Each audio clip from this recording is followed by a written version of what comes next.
काम करेगा वो देश पे राज करेगा, कि देश की तरक्की का रास्ता किसान के खेत से होकर गुजरता है। आजादी के 75 वर्ष बाद भी ये मांग पिछले 75 साल से जो लगातार चल रही है। एएन और जेएन की दादागिरी हो, किसानों पर शोषण करने वाले एक्सएन, एससी और बिजली विभाग की जो तानाशाही हो, जिसको किसी भी रूप में सहन नहीं किया जाएगा। कम से कम 1000 नौजवानों की जान जाती है, क्योंकि श्री डूंगरगढ़ सिंचित क्षेत्र है। लेकिन एक वक्त के बाद में देश फिर से गुलाम हो जाएगा।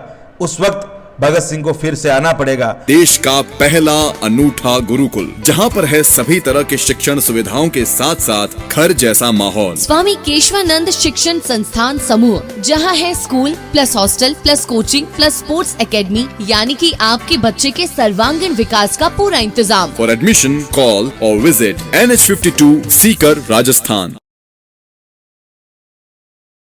राम राम नमस्कार, मैं सुदेश और थे देख रहे हो झलको बीकानेर। झलको बीकानेर पर थारो स्वागत है, हार्दिक अभिनंदन है। चुनावी सर्द गर्मी काफ़ी नज़दीक आ चुकी है गर्मियां के माहौल में। तो आज मैं डूंगरगढ़ में आया हूँ। डूंगरगढ़ में सियासी जो चर्चा है पक करनी बहुत जरूरी है। डूंगरगढ़ अपने आप में एक विशेष महत्व भी रखे। कन्या जी की शख्सियत बैठी है, बस मैं परिचय कराऊंगा और थे जानता भी होला। फैन फॉलोइंग आ रही बहुत ज़बरदस्त है। आपा खाजूवाड़ा, कोलायत, छतरगढ़ ये पूरी जगह है जो आपा बज्जू हो गयो या बीकानेर उत्तर पश्चिम जिन्हें भी देख ले हो, हर जगह आप पहुंचा। लेकिन डूंगरगढ़ में आ यात्रा अभी शुभारंभ है जो होने जा रही है। तो सब पहला आंसू शुरुआत है जो कर रहा है, क्योंकि बीकानेर रमाई ने तीसरो मोर्चो है जो मान्यो जाए। तो डॉक्टर विवेक माचरा आंसू बात करेंगे। नमस्कार, राम राम। राम राम साहब। बीकानेर के अंदर बड़ी तेजी से किसानों और जवानों और आम आदमी की आवाज़ उठाने वाले हमारे झलको राजस्थान, झलको बीकानेर की पूरी टीम को धन्यवाद कि आपने अपना कीमती समय श्री डूंगरगढ़ पधार कर जो किसान और जवान की, श्री डूंगरगढ़ अंचल की जो ज्वलंत समस्याओं को उठाने का आपने काम किया। मैं आपकी और आपकी पूरी टीम को धन्यवाद देता हूं। आपके तमाम दर्शकों को शुभकामनाएं ज्ञापित करता हूं और आपके पूरे परिवार से सबके उज्जवल भविष्य की शुभकामनाएं करता हूं। डॉक्टर साहब, आप बात मुख्य पॉइंट पर बात करांगा। मुख्य पॉइंट वो है कि तीसरे मोर्चे में भी थे हो, लेकिन तीसरे मोर्चे की अगर आप बात करें तो पंजाब में एक बहुत ज़बरदस्त तूफान आयो है। तो पहली प्रतिक्रिया, जो काम करेगा वो देश पे राज करेगा। भारत एक कृषि प्रधान देश है, जहाँ की 80% आबादी जनसंख्या गाँवों के अंदर बसती है। चौधरी चरण सिंह ने कहा था कि देश की तरक्की का रास्ता किसान के खेत से होकर गुजरता है। जो किसान के हक की बात करेगा, जो किसान के दर्द को समझेगा, जो किसान की तरक्की के माध्यम से देश की तरक्की के रास्ते पर चलेगा, आने वाले समय के अंदर उन्हीं का राज होगा और वो देश के हृदय पर और किसानों के और आम आदमी के दिलों पर राज करेंगे।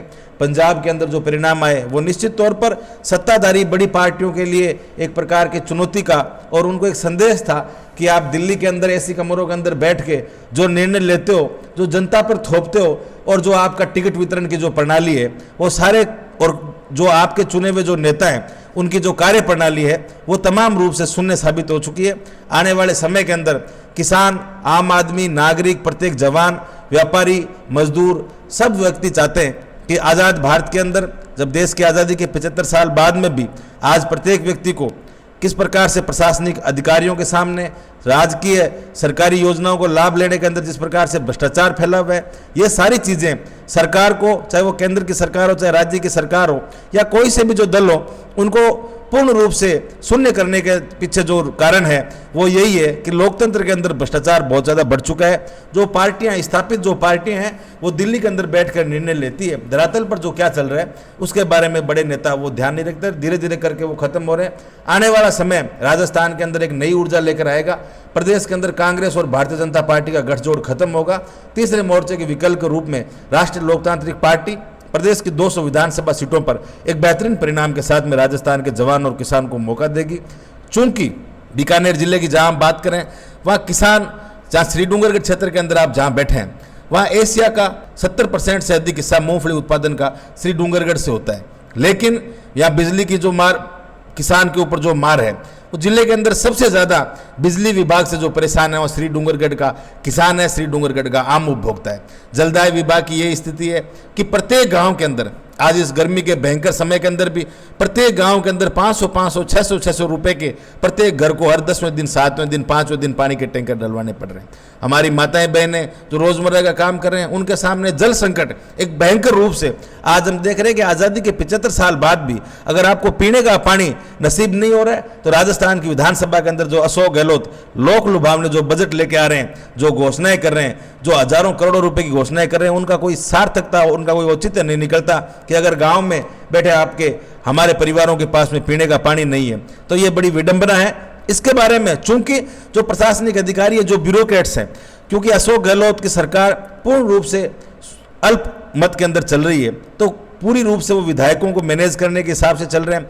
प्रशासन ब्यूरोक्रेट्स है वो सरकार को चला रहा है। डॉक्टर साहब, आपसी जो फूट है थे जो इशारों कर रहे हो, मेरे हिसाबों कि कांग्रेस में जो आपसी फूट है पायलट वर्सेस गहलोत, कठिन कठी ब्यूरो फायदो है जो आरएलपी उठा रही है या उठाने जा रही है।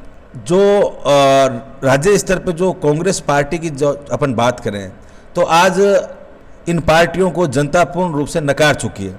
तो राष्ट्रीय लोकतांत्रिक पार्टी क्योंकि नए कार्यकर्ताओं को मौका दे रही है, गांव को ग्वाड़ के अंदर जो किसान बैठा है उनके हक के लिए हम लड़ाई कर रहे हैं। आज बिजली पानी की लड़ाई पिछले 18 के चुनाव के बाद लगातार 4.5 सालों के अंदर बिजली, पानी, सड़क, शिक्षा, स्वास्थ्य की प्रत्येक लड़ाई को हमने सड़क पर लड़ा है। प्रत्येक व्यक्ति की पीड़ा को खुद की पीड़ा समझा।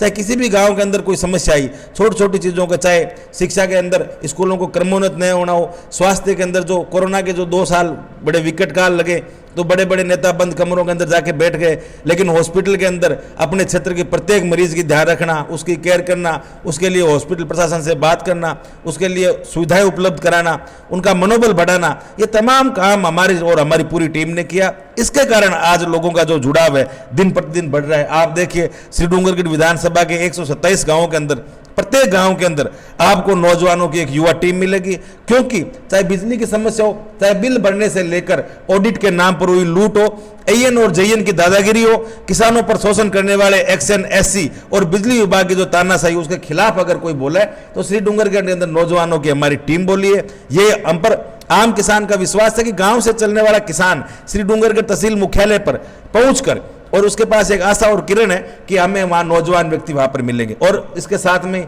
चूंकि श्री डूंगरगढ़ विधानसभा के साथ में नोखा पंचायत समिति की ग्राम पंचायतें भी लगी है, बजट के अंदर पूर्ण रूप से उनको अनदेखा करना, ये अशोक गहलोत का सौतेला व्यवहार श्री डूंगरगढ़ विधानसभा के साथ में, जिसको किसी भी रूप में सहन नहीं किया जाएगा। अब डूंगरगढ़ पर बात करांगे, आप डूंगरगढ़ में गांव पर बात करांगे। ये जो बातें हैं ये बाहरी बातें हैं, क्योंकि एक लड़ाई लड़ी है और बाहरी बातों ताल्लुकात रखना बहुत जरूरी है। डूंगरगढ़ में थे बताओ 127 गांव है, हालांकि मैं दौरा अभी तक कौन कराया है, दौरा अभी मैं करूंगा। मुख्यतः जो समस्या हर गांव में अमूमन तौर पर देखो जाए कि पानी की समस्या मुख्य है, सड़क की समस्या मुख्य है। पार्टियां अवैध बयानबाजी करे कि अब भाई ई बार थारे आ मांग पूरी हो जी, ई बार मांग पूरी हो जी। तो पिछड़े गांव डूंगरगढ़ में वो बताओ थे आजादी के 75 वर्ष बाद भी मैं पिछड़ा हुआ नहीं कह सकता। गांव, प्रत्येक गांव मान सम्मान और स्वाभिमान से लबरेज श्री डूंगरगढ़ विधानसभा का प्रत्येक गांव और हमारे दिल के अंदर गांव बैठते हैं। मेरे हाथ में जो कागज है, आजादी के 74 वर्ष बाद भी 9 किलोमीटर सड़क के अभाव का दंश झेल रहे 15 से अधिक गांवों को राहत देने वाली डेलवा से लादड़िया के मध्य की सड़क बनाने की ये मांग पिछले 75 साल से जो लगातार चल रही है। जब नौजवानों ने डेलवा से लादड़िया संघर्ष समिति बनाई, उसको लेकर हमने जो पिछली बार मुख्यमंत्री अशोक गहलोत जो हमारे श्री डूंगरगढ़ के लखासर गांव के अंदर प्रशासन गांव के संग कैंप के अंदर आए, वहां पर हमने ज्ञापन दिया। उसके बाद में बीकानेर कलेक्टर को दिया और पूरे राजस्थान का जो सड़क योजना का हेड है वो जो बीकानेर आए तब हमने वो ज्ञापन दिया। और उसका मुख्यमंत्री निवास से, मुख्यमंत्री कार्यालय से हमारे पास में ये वापस जवाब आया कि हम इस पर शीघ्र काम करें, लेकिन फिर भी अभी भी लगातार 3 महीने के बाद में भी इस पर काम नहीं हुआ। इस प्रकार के सड़कों की हालत है कि विधानसभा के अंदर बैठकर या विधानसभा के अंदर वीडियो बनाकर वहां पर वक्तव्य जारी करना एक बहुत ही छोटी सी प्रक्रिया है, लेकिन धरातल पर लाकर उन कामों को करना बड़ा मुश्किल है। जब तक आपके अंदर खुद के अंदर वो जज्बा नहीं होगा कि आप पास में खड़े रहकर तपती दोपहरी के अंदर, भयंकर सर्दी के अंदर भी जब तक आप आम जनता के दर्द को समझकर और वहां खड़े रहकर काम नहीं करेंगे तब तक इलाके के अंदर काम नहीं होगा। आप स्वास्थ्य की व्यवस्थाएं देखिए, अशोक गहलोत ने बहुत जोरदार योजनाओं के बड़े बड़े भाषणों के माध्यम से बड़े बड़े वादे किए, लेकिन हमारे श्री डूंगरगढ़ की सरकारी हॉस्पिटल की स्थिति ये कि हाँ ठीक है 5 रुपए की पर्ची फ्री है, जांचें फ्री है, लेकिन डॉक्टर कोई देखते ही नहीं। जो हमारे यहाँ उच्च अधिकारी जो डॉक्टर हैं, जिनका काम प्रशासनिक व्यवस्था संभालना है, वो डॉक्टरों के चैम्बरों पर कब्जा करके बैठे हैं। चाहे हमारे स्त्री रोग विशेषज्ञ हो, चाहे ऑर्थो के डॉक्टर हों, तमाम विभागों के डॉक्टरों के पास में बैठने के लिए रूम नहीं है, मरीज देखने के लिए रूम नहीं है।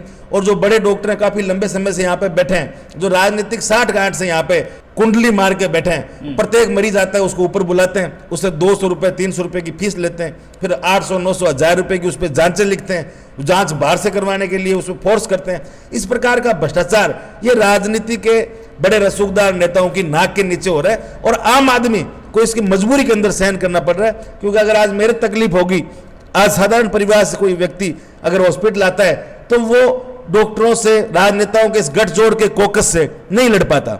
बार बार हमने कलेक्टर को शिकायत की, पीछे भी अभी पिछले दिनों जब बीकानेर कलेक्टर यहाँ पे आए तब हमने उनको शिकायत की कि इस प्रकार से आम जन के सरकार की जो नीतियाँ पहुँच नहीं पा रही। इसी श्री डूंगरगढ़ के अंदर, जब इससे पहले धनेरू के अंदर जब चुनावी सभा के अंदर अशोक गहलोत आए थे, तब हमने मांग रखी थी कि श्री डूंगरगढ़ के अंदर पॉलीट्रोमा हॉस्पिटल होना चाहिए, आप पॉलीट्रोमा हॉस्पिटल को स्वीकृति दीजिए। जयपुर से निकलने के बाद में बीकानेर तक, सीकर, रतनगढ़, लक्ष्मणगढ़, फतेहपुर, डूंगरगढ़, इन तमाम चीजों के बीच में जितने हजारों की संख्या में एक्सीडेंट होते हैं, लेकिन यहाँ पे ट्रोमा हॉस्पिटल नहीं होना, ये सबसे बड़ा। प्रत्येक साल में कम से कम 1000 नौजवानों की जान जाती है, क्योंकि श्री डूंगरगढ़ सिंचित क्षेत्र है, यहाँ डिग्गी से सिंचाई होती है, बिजली, कृषि कार्यों के अंदर बिजली चाहिए, उसके बाद में यहाँ पे कृषि उपकरणों से दुर्घटनाएं होती है, फिर सड़क नेशनल हाईवे पर लगा हुआ इलाका पूरा का पूरा, तो सड़क दुर्घटनाएं होती है। यहाँ पे तुरंत मरीज को 15-20 मिनट, आधे घंटे के अंदर इलाज चाहिए। वो इलाज गांवों से, अब सुदूर आडसर, मोमासर, सुरजनसर, लाखनसर, डेलवा, लादड़िया, इन गांवों से जो आदमी आएगा, इधर इस सोनियासर से लेके ये राजेड़ू, इन गांवों से जो व्यक्ति पहुंचता है, वो बीकानेर पहुंचने में 1.5 घंटे लगते हैं। तो उन व्यक्तियों की जान नहीं बच पाती, चाहे वो आगजनी का कारण हो, चाहे डिग्गी में डूबते हो। ये ट्रॉमा हॉस्पिटल को सिर्फ एक घोषणा करके उन्होंने लेटर के रूप में स्वीकृत कर दिया, लेकिन वित्तीय स्वीकृति नहीं दी। और चूंकि ये चुनाव के समय का इंतजार कर रहे हैं कि चुनाव के समय घोषणा करेंगे तो नेताओं को फीते काटने का मौका मिल जाएगा, लेकिन इस चीज की परवाह नहीं कर रहे कि जो चुनाव तक कितने लोगों की जान जाएगी। ये तभी आप समझ सकते हो जब राजनेता संवेदनशील होकर इलाके के, अंचल के विकास के लिए काम करेंगे तभी। बहुत से ऐसे मरीज हैं, 90% ऐसे मरीज हैं जिनका इलाज बीकानेर की पीबीएम पहुंचते ही वो बच पाएंगे। और पीबीएम की व्यवस्था को सुधारने के लिए भी बड़े स्तर पर, व्यापक पैमाने पर, मैं आपकी बात से सहमत हूं। डॉक्टर साहब, कैंसर पेशेंट पीड़ित एक महिला मेरी आंखें सामने तड़फ रही, मैं अंदर गयो, बतायो मैं, और मैं अभी नाम कौन लेना चाहूँ, डॉक्टर साहब ने बताया, बे मन जाने भी अच्छी तरह, झलको बीकानेर ने जाने, मैं रिपोर्टिंग कर चुकी हूँ। मैं क्यों, एक महिला तड़प रही है, कैंसर हूँ, पीड़ित है, मेरी कोई सुन कौन रही हो, तो मैं क्या मान लूं कि डूंगरगढ़ कोई पेशेंट है जकर इलाज 90% हो, जबकि बीकानेर में पेशेंट आ इलाज भी बीकानेर में कौन हो रही हो। इस प्रकार की जो पीबीएम के अंदर विसंगति चल रही है, हम खुद भी लोग पर हमेशा देखते हैं। इसके लिए भी बड़े स्तर पर, व्यापक स्तर पर सुधार की आवश्यकता है। इसके लिए भी राजस्थान सरकार को पूर्ण रूप से प्रशासन को जानकारी करके और आगामी कदम उठाने चाहिए। इसके लिए भी हम सब लोग मिलकर प्रयास करेंगे। श्री डूंगरगढ़ के अंदर पॉलीट्रोमा हॉस्पिटल के साथ साथ में जो स्वास्थ्य के संबंध में प्रत्येक गांव के अंदर पीएससी, सीएससी जो बने, वहां पर भी स्टाफ कम है और कई जगह पर पद खाली पड़े हैं, उनको भी भरे जाने के लिए इस प्रकार के स्वास्थ्य की जो लड़ाई है, ये नौजवानों को मिलकर आगे लड़नी पड़ेगी। आपने जो 10 जला कोरोना के समय, वैसे 10 हम हमारे दिल के अंदर सैकड़ों लिए बैठे हैं, हमने हमारे भाइयों को खोया है, लेकिन ठीक है, हम उन परिस्थितियों से निकल के आज आम जन के लिए, आपको और हमको आगे के लिए प्रयास करना पड़ेगा और सरकारों को झुकाना पड़ेगा। तो हमारी प्रत्येक जगह पर, आज श्री डूंगरगढ़ जिस क्षेत्र में आप बैठे हैं, बड़ा कृषि क्षेत्र है, यहाँ पर टिड्डी का प्रकोप भी काफी लंबे समय से, टिड्डी का प्रकोप रहा, ओलावृष्टि रही, अतिवृष्टि रही, लेकिन फसल बीमा के नाम पे जो फसल बीमा यहाँ के नजदीकी क्षेत्र नौर, बादरा, सरदार शहर, इन इलाकों के अंदर मिलती है, श्री डूंगरगढ़ के किसान आज तक फसल बीमा से वंचित हैं।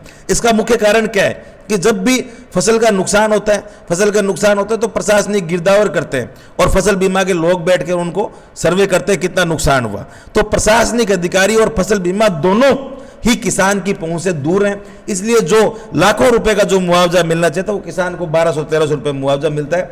इसके लिए भी आने वाले समय के अंदर हमारी रणनीति तैयार, हम गांव-गांव, ढाणी-ढाणी जाकर फसल बीमा कंपनियों की लूट के खिलाफ गांव-गांव, ढाणी-ढाणी अलग चलाएंगे। इसलिए पहले भी हमने प्रयास किया था, लगातार मुख्यमंत्री से हमने मांग की कि श्री डूंगरगढ़ के अंदर प्रधानमंत्री फसल बीमा योजना का कार्यालय कराने के लिए आप केंद्र सरकार से अवगत कराएं, और इस प्रकार की जो भी ज्वलंत समस्या है उसके लिए हमेशा हमारा संघर्ष जारी रहेगा। चिकित्सा, शिक्षा, स्वास्थ्य और नौजवानों से जुड़े हुए हमारी जो मुख्य मांग रही कि खेल का मैदान प्रत्येक गांव के अंदर होना चाहिए, क्योंकि नौजवानों का ये इलाका, यहाँ पर आर्मी डिफेंस की तैयारी करने वाले हजारों नौजवान हैं। गांवों के अंदर राज्य स्तर के खेल के मैदान हो, श्री डूंगरगढ़ के अंदर राज्य स्तर का खेल का मैदान हो और नौजवानों को आगे बढ़ने का मौका मिले, चाहे केंद्र सरकार की योजनाएं हो चाहे राज्य सरकार की योजनाएं हो, नौजवानों को आगे बढ़ने का मौका मिले।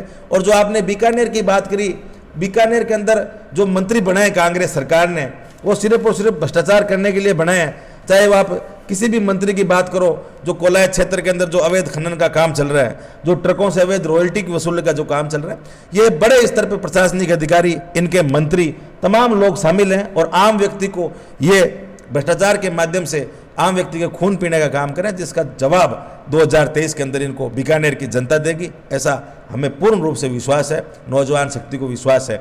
और हम सब लोग मिलकर एक नए बीकानेर का, एक नए राजस्थान का निर्माण करेंगे। नौजवान शक्ति गांव-गांव जाकर, ढाणी-ढाणी जाकर अलग उठाएगी।